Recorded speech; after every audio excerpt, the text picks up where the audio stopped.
누리호 4차 발사 직후 기록된 설명 불가 신호. 그리고 5일 뒤 아리랑 7호가 우주로 오르자 펜타곤 내부 문건에는 단 한 줄이 적혔습니다. 이런 상황은 예측되지 않았다. 문제는 그 누구도 어느 나라의 시스템도 그 신호가 무엇을 의미하는지 설명하지 못했다는 점입니다. 그리고 그날 이후 단 72시간 동안 한국과 미국 사이에서 이상한 움직임들이 연속적으로 포착됩니다. 왜 미국은 갑자기 비상통제 체제로 돌입했는가? 왜 한국은 끝까지 침묵했는가? 그리고 누리호와 아리랑 7호 사이에서 감지된 그 신호는 무엇이었는가? 이제부터 그 72시간 동안 세계가 놓쳤던 조각들이 조용히 모습을 드러냅니다. 저는 제임스 해링턴입니다. 올해 나이는 52살입니다. 2025년 11월 27일 새벽 워싱턴 국무부 집무실에서 저는 CNN 생중계를 지켜보고 있었습니다. 화면에는 한국 전라남도 고흥나로 우주센터가 비춰지고 있었죠. 누리호 4차 발사 카운트다운이 진행 중이었어요. 발사 예정 시각은 한국 시간 오전 1시 13분이었습니다. BBC 앵커가 말하고 있었어요. 한국이 독자 개발한 발사체지만 5일 후 예정된 아리랑 7호 발사에서 진정한 시험대에 오를 것이라고요. 아리랑 7호는 0.3m 해상도의 광학위성이었습니다. 하지만 그 위성은 한국 로켓이 아닌 유럽의 베가시 발사체에 실려 남미 기아나에서 발사될 예정이었죠. 제 옆 책상에는 국가정찰국의 보고서가 놓여 있었어요. 한국의 우주기술 수준을 분석한 자료였습니다. 보고서는 명확했죠. 한국은 위성 기술에서 일정 수준에 도달했지만 여전히 발사 서비스는 외국에 의존한다고 적혀 있었어요. 우리가 통제할 수 있는 구조라는 의미였습니다. 화면 속 누리호가 점화됐습니다. 일단 추력 300톤의 엔진 4기가 불을 뿜었죠. 로켓이 천천히 상승하기 시작했어요. 저는 커피를 마시며 지켜봤습니다. 일상적인 발사처럼 보였어요. 그런데 발사 2분 30초 후 제 휴대전화가 울렸습니다. 국가정찰국 분석관이었어요. 텔레메트리 신호에 지연이 발생했다는 보고였습니다. 0.8초 지연이라고 했죠. 저는 그게 무슨 의미냐고 물었어요. 분석관은 원인을 파악 중이라고만 답했습니다. 저는 즉시 국방부 상황실에 전화를 걸었어요. 담당관이 확인해줬습니다. 추적 레이더 12.4GHz 대역에서 신호 세기가 마이너스 87dBmW로 떨어졌다고 했죠. 예상치보다 낮은 수준이었어요. 패킷 손실률도 3.1% 발생했다고 했습니다. 누리호는 계속 상승했습니다. 화면으로는 정상적으로 보였어요. 2단 분리도 성공했죠. 하지만 우리 감시망에서는 계속 미세한 이상이 포착되고 있었습니다. 국가안보국에서도 보고가 들어왔어요. 궤도 경사각이 98.1도로 예측됐는데 실제 데이터가 일치하지 않는다고 했죠. 발사 10분 후 한국은 위성 분리 성공을 발표했습니다. 차세대 중형위성 3호가 목표 궤도에 안착했다고 했어요. CNN은 성공 뉴스를 내보냈죠. 하지만 저는 불편한 느낌을 지울 수 없었습니다. 워싱턴으로 돌아온 저는 국방부 지하 상황실로 향했어요. 중앙정보국, 국가안보국, 국가정찰국, 미국 우주군 담당자들이 모여 있었습니다. 스크린에는 누리호 발사 데이터가 떠 있었죠. 국가정찰국 분석관이 설명했어요. 감시망 탐지율이 94%에서 72%로 떨어졌다고 했습니다. 이유는 불명이었죠. 한국 위성에서 나오는 신호 패턴이 예상과 달랐다고 했어요. 중앙정보국 담당관이 추가 정보를 공유했습니다. 한국항공우주연구원 내부 네트워크 트래픽이 발사 3일 전부터 급증했다가 발사 직후 완전히 차단됐다고 했죠. 뭔가 내부에서 작업이 진행되고 있었지만 포착할 수 없다고 했어요. 미국 우주군 사령관이 물었습니다. 한국이 새로운 암호 체계를 적용했을 가능성이 있느냐고요. 나사 기술자가 답했어요. 가능성은 있지만 확증은 없다고 했습니다. 다만 텔레메트리 패킷 구조가 우리가 알던 것과 다르다고 했죠. 회의 후 저는 랜드 연구소의 기술 보고서를 다시 꺼내봤습니다. 한국의 우주 통신 기술을 분석한 자료였어요. 보고서에는 한국이 독자 암호 체계 개발을 시도하고 있지만 완성까지는 최소 3년이 걸릴 것으로 예측돼 있었죠. 2028년 이후라는 의미였습니다. 하지만 오늘 본 데이터는 달랐어요. 뭔가 우리 예측보다 빠르게 진행되고 있었습니다. 저는 매사추세츠 공대 우주연구소에 연락을 취했어요. 한국 출신 연구원들이 있는지 확인하려 했죠. 담당자는 몇 명 있지만 현재 한국으로 돌아간 상태라고 답했습니다. 다음 날 아침 국제전파관리기구에서 보고서가 들어왔어요. 한국 위성의 데이터 링크 26에서 28GHz 대역에서 미확인 신호 패턴이 포착됐다고 했습니다. 주파수 사용 신고와 실제 패턴이 일치하지 않는다고 했죠. 저는 일본 우주항공연구개발기구와 유럽 우주국에도 문의했어요. 그들도 같은 이상을 보고했습니다. 한국 위성의 신호가 간헐적으로 추적망에서 사라진다고 했죠. 지속 시간은 짧았지만 패턴이 있다고 했어요. 워싱턴 회의가 다시 소집됐습니다. 국방장관이 직접 주재했어요. 분위기는 무거웠죠. 국방장관이 물었습니다. 한국이 무엇을 하고 있는 것이냐고요. 저는 답할 수 없었어요. 데이터는 있지만 결론은 없었습니다. 중앙정보국 국장이 말했어요. 5일 후 아리랑 7호 발사를 주시해야 한다고요. 그 위성은 0.3m 해상도로 우리 KH-12호와 거의 동급이라고 했습니다. 게다가 한국이 독자 개발한 전자광학 카메라를 탑재했다고 했죠. 국가안보국 국장이 추가했어요. 아리랑 7호는 베가시 발사체로 남미에서 발사되지만 위성 자체는 완전히 한국 기술이라고 했습니다. 시스템, 본체, 탑재체 모두 한국항공우주연구원이 주도했다고 했죠. 무게는 1840kg으로 대형 위성이었어요. 회의 말미에 국방장관이 지시를 내렸습니다. 아리랑 7호 발사를 최대한 감시하라고요. 누리호에서 발생한 이상 현상이 아리랑 7호와 연결될 가능성을 배제할 수 없다고 했죠. 저는 서울로 향했습니다. 직접 확인해야 한다고 판단했어요. 인천공항에 도착해 차를 타고 시내로 들어가는 동안 저는 한국 뉴스를 확인했습니다. 누리호 성공을 축하하는 보도뿐이었어요. 우리가 포착한 이상 신호에 대해서는 한마디도 없었죠. 한국항공우주연구원에 연락을 시도했습니다. 발사운영단장과 면담을 요청했어요. 하지만 일정이 없다는 답변만 돌아왔죠. 국방부도 마찬가지였습니다. 모두가 바쁘다고 했어요. 저는 호텔에서 데이터를 다시 분석했습니다. 누리호 발사 중 발생한 모든 이상 징후를 정리했어요. 텔레메트리 지연, 패킷 손실, 신호 세기 감소, 추적 실패율 증가, 미확인 주파수 패턴. 모두 미세했지만 명확한 이상이었습니다. 밤이 깊어졌습니다. 창밖으로 서울의 야경이 보였어요. 저 도시 어딘가에서 한국 연구원들이 뭔가를 준비하고 있었습니다. 5일 후면 아리랑 7호가 우주로 날아갈 거예요. 그때 우리는 무엇을 보게 될까요? 저는 확신할 수 없었습니다. 누리호에서 본 이상 신호가 단순 오류인지 아니면 더 큰 무언가의 전조인지요. 한국은 침묵하고 있었어요. 그 침묵이 저를 불안하게 만들었습니다. 국가정찰국에서 최종 보고가 들어왔어요. 한국 위성의 궤도를 계속 추적하겠지만 현재로서는 결론을 내릴 수 없다고 했습니다. 5일 후 아리랑 7호 발사 때 다시 평가하겠다고 했죠. 이 이상 현상이 단순 오류인지 아니면 5일 후 아리랑 7호 발사를 향한 전조인지 그날은 누구도 알지 못했습니다. 2025년 11월 28일 오전 서울 호텔방에서 국가안보국 긴급 보고서를 받았습니다.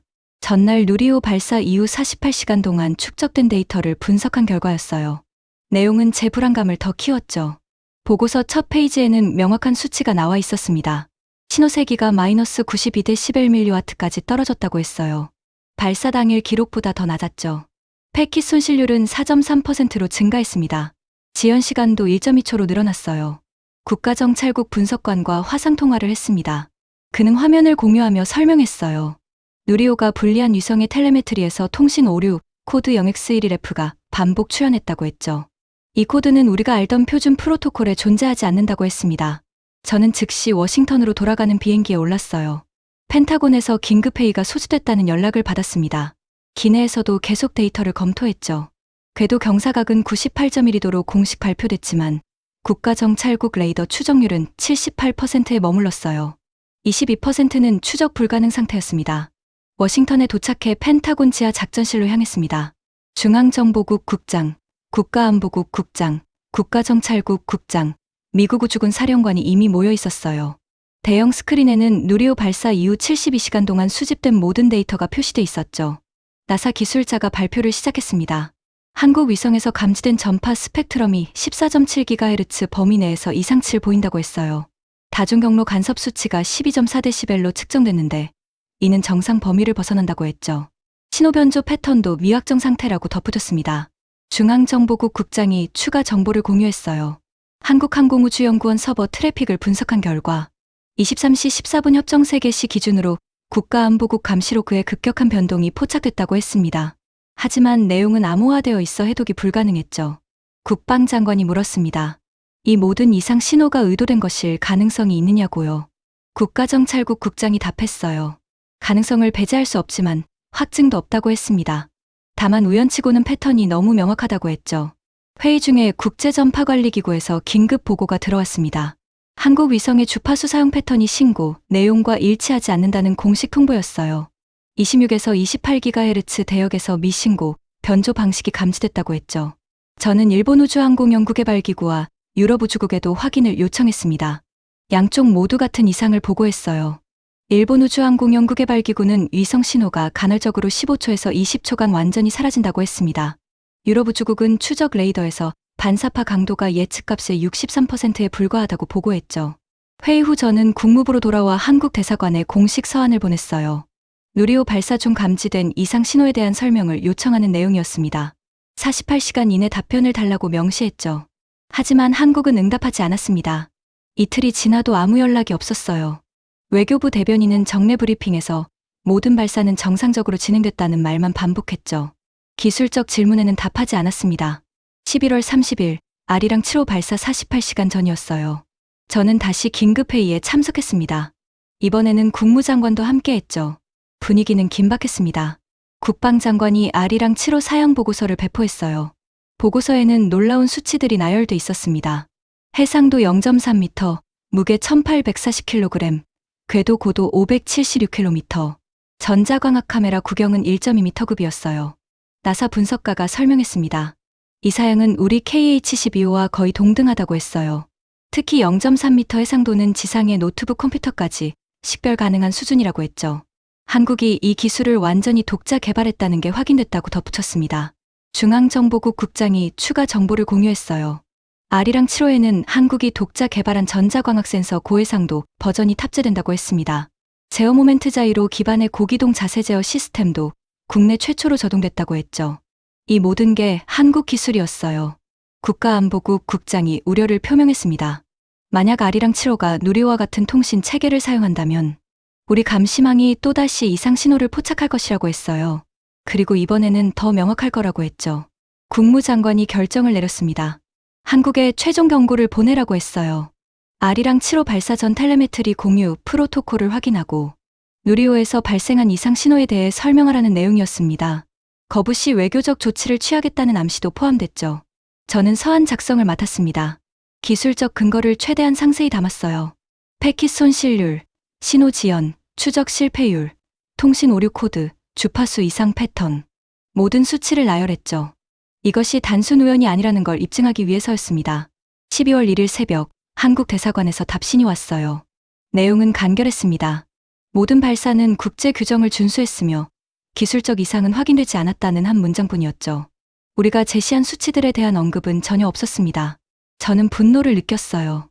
명백한 데이터가 있는데도 한국은 인정하지 않았습니다. 아니, 인정하지 않는 게 아니라 아예 논의 자체를 거부하고 있었어요. 국가정찰국에서 최종 분석 보고서가 도착했습니다. 누리호 발사 이후 96시간 동안의 모든 데이터를 종합한 결과였어요. 결론은 명확했죠. 한국 위성은 기존에 알려진 어떤 통신 프로토콜과도 일치하지 않는 신호 체계를 사용하고 있다. 보고서는 계속됐습니다. 이 신호 체계는 미국, 유럽, 일본의 표준 추적 시스템으로는 완전히 해석할 수 없다. 암호화 수준이 예상보다 높으며 변조 방식이 독특하다. 아리랑 7호에 같은 체계가 적용될 경우 통제 불가능한 상황이 발생할 수 있다. 저는 창밖을 바라봤어요. 워싱턴의 밤하늘이 어두웠습니다. 내일 새벽이면 남미 기아나에서 아리랑 7호가 발사될 거예요. 베가시 발사체에 실려서요. 발사 자체는 유럽이 하지만 위성은 완전히 한국 것이었습니다. 미국 우주군 사령부에서 마지막 보고가 들어왔어요. 궤도 감시망을 최대 출력으로 가동한다고 했습니다. 추적 레이더 14기, 광학 망원경 7대, 전파 감시 시스템 11개소를 모두 동원한다고 했죠. 아리랑 7호의 모든 신호를 포착하겠다는 의지였습니다. 하지만 저는 확신할 수 없었어요. 누리호에서 본 이상 신호가 무엇을 의미하는지, 그것이 아리랑 7호와 어떻게 연결되는지.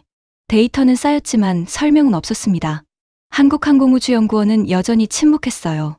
발사 준비 상황만 간단히 공개할 뿐 기술적 세부 사항은 일절 공개하지 않았죠. 언론도 조용했습니다. 모든 게 정상인 것처럼 보였어요. 저는 밤새 데이터를 다시 검토했습니다.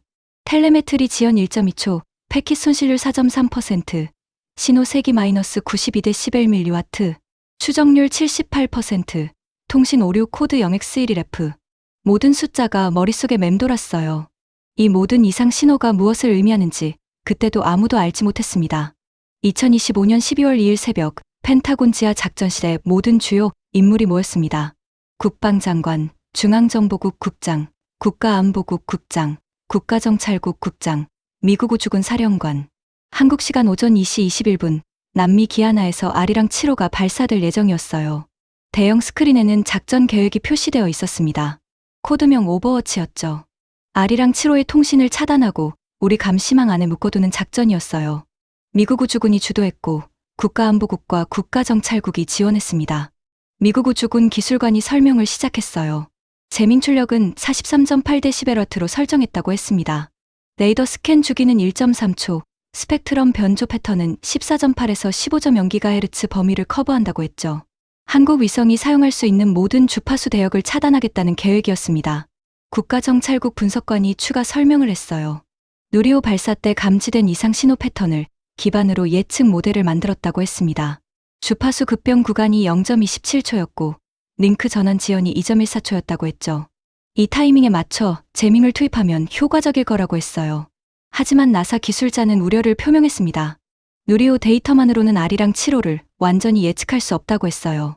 위성의 질량이 1840kg으로 차세대 중형 위성보다 3배 이상 크고 탑재 시스템도 완전히 다르다고 했죠.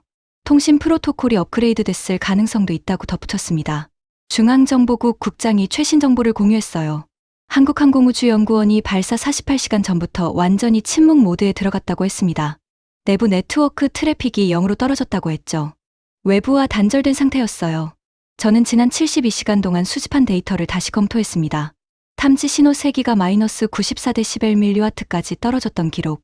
패킷 손실률 5.2%, 추적 정확도 71%. 모든 수치가 우리 예상을 벗어나 있었어요.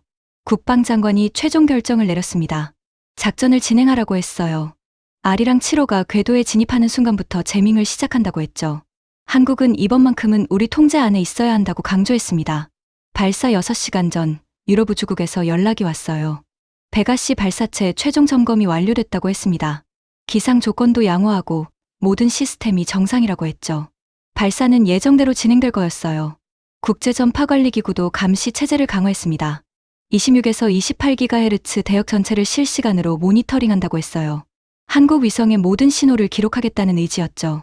저는 랜드 연구소의 기술평가 보고서를 다시 꺼내봤습니다. 한국의 위성통신 기술에 대한 분석이었어요. 보고서는 한국이 독자 암호 체계를 개발 중이지만 완성도는 아직 미국 수준에 미치지 못한다고 평가했죠. 하지만 그 평가가 작성된 건 6개월 전이었습니다. 발사 3시간 전 미국 우주군 작전실에서 최종 브리핑이 있었어요. 재밍 위성 3기가 목표 궤도에 배치 완료됐다고 보고했습니다. 전자파 간섭 수치는 17.9dB로 설정했다고 했죠. 통신 오류 코드 0x312를 강제로 발생시켜 한국 위성의 통신을 교란하겠다는 계획이었어요.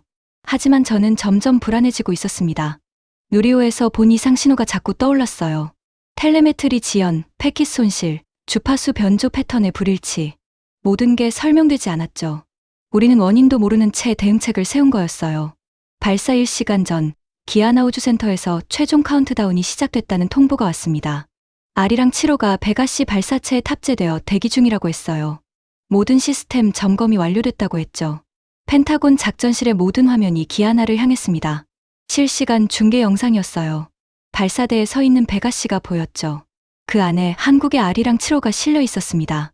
0.3m 해상도, 1840kg, 1.2m급 광학 카메라. 모든 사양이 우리를 긴장시켰어요. 국가안보국 분석관이 마지막 데이터를 공유했습니다. 누리호 발사 이후 120시간 동안 축적된 모든 이상 신호를 최종 분석한 결과였어요. 결론은 여전히 불명확했죠. 한국은 우리가 알지 못하는 무언가를 준비하고 있다. 그러나 그것이 무엇인지는 확인되지 않았다. 발사 30분 전 미국 우주군 사령관이 최종 명령을 내렸습니다. 재밍 시스템 가동 준비를 완료하라고 했어요. 아리랑 7호가 궤도에 진입하면 즉시 투입한다고 했죠. 저는 의자에 앉아 화면을 주시했습니다. 기아나의 밤하늘이 보였어요. 곧 저 하늘에서 로켓이 날아오를 거였죠. 그리고 우리는 그 위성을 우리 통제 안에 묶어두려 하고 있었습니다. 발사 10분 전 한국 시간으로 2시 11분이 다가오고 있었어요. 작전실의 긴장감이 최고조에 달했습니다. 모든 시스템이 대기 상태였죠. 국가정찰국의 추적 레이더가 활성을 했습니다. 14기가 동시에 가동됐어요. 광학 망원경 7대도 목표 지역을 향했죠. 전파 감시 시스템 11개소가 모두 대기 중이었습니다. 발사 5분 전 카운트다운 음성이 작전실 스피커로 흘러나왔어요. 프랑스어 숫자가 거꾸로 세워지고 있었습니다. 모두가 숨을 죽이고 화면을 봤죠.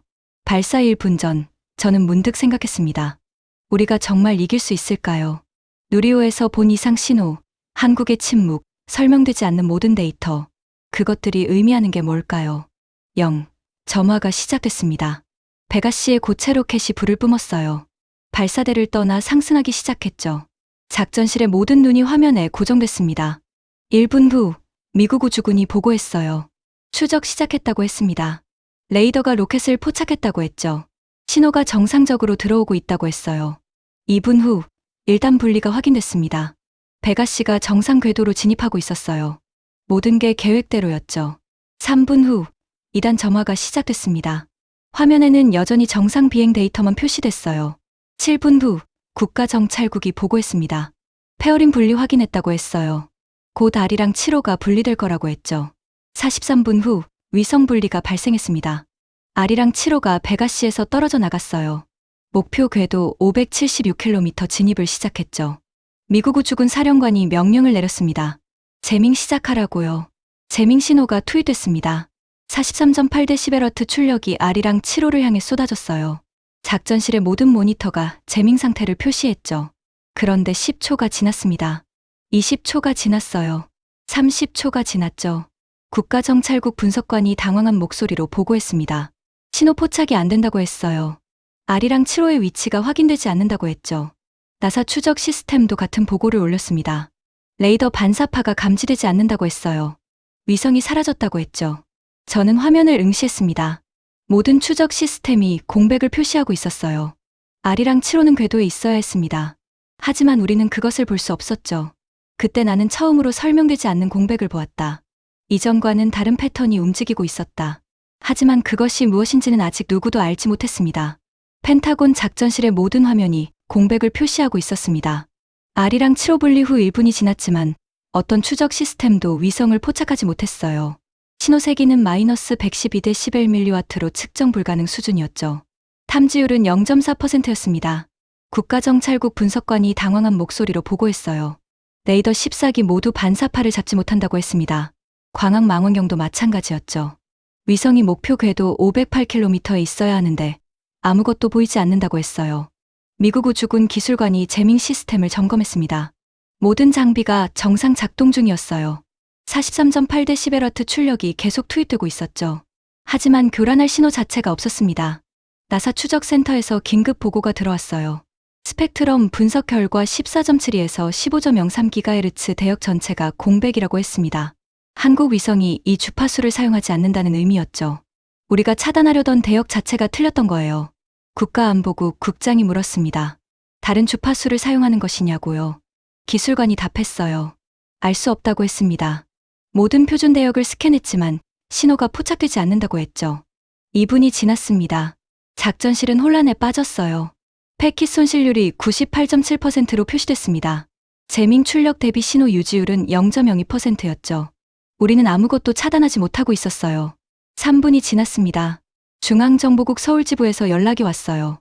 한국항공우주연구원이 위성 교신 성공을 발표했다고 했습니다. 남극 트롤 지상국과 첫 교신에 성공했다고 했죠. 한국은 정상적으로 위성을 운영하고 있었어요. 저는 그 순간 모든 걸 깨달았습니다. 누리호에서 본 이상 신호, 추적 실패, 주파수 변조 패턴. 그 모든 게 한국이 완전히 새로운 통신 체계를 구축했다는 증거였어요. 우리가 알던 표준 프로토콜을 벗어난 체계였죠. 4분 후 유럽 우주국에서 연락이 왔습니다. 그들도 R이랑 7호를 추적하지 못한다고 했어요. 일본 우주항공연구개발기구도 같은 보고를 올렸죠. 전 세계 추적망이 동시에 실패하고 있었습니다. 5분 후 국가정찰국의 한 분석관이 작은 신호를 포착했다고 보고했어요. 하지만 그건 우리가 예상했던 위치가 아니었습니다.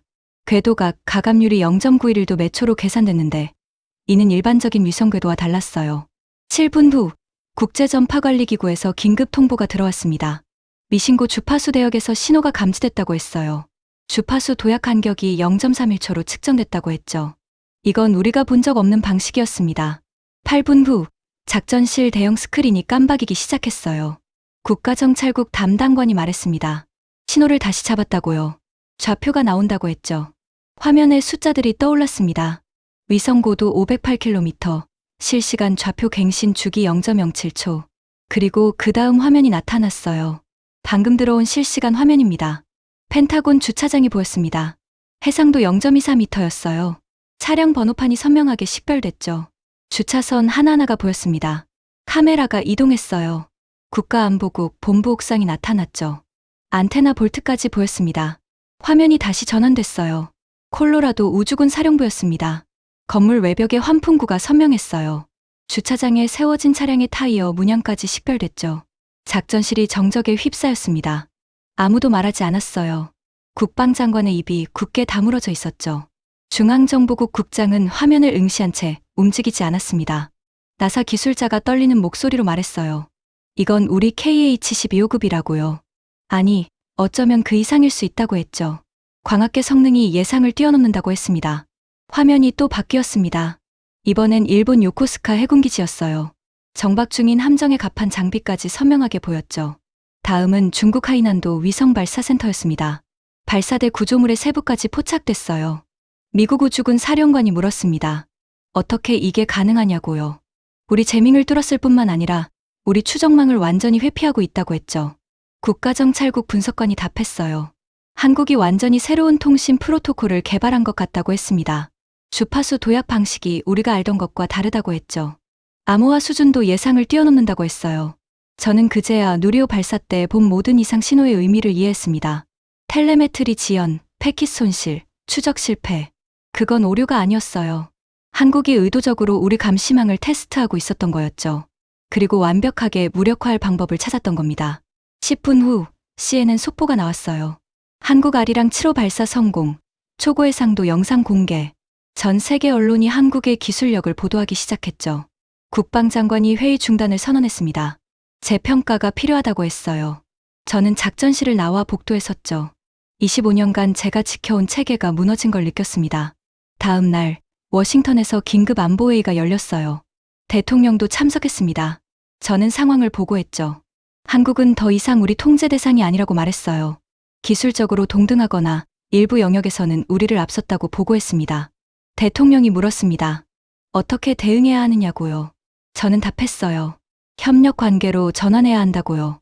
통제가 아닌 파트너십이라고 말했죠. 일주일 후 한국 정부로부터 공식 제안이 왔습니다.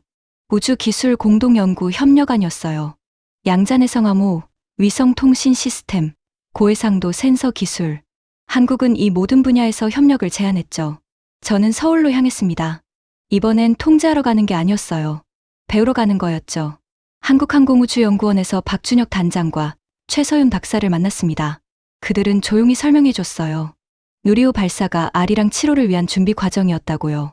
새로운 통신 프로토콜을 시험했다고 했죠. 그리고 성공했다고 덧붙였습니다. 최서윤 박사가 말했어요. 한국은 미국과 대립하고 싶지 않다고요. 다만 동등한 관계를 원한다고 했죠.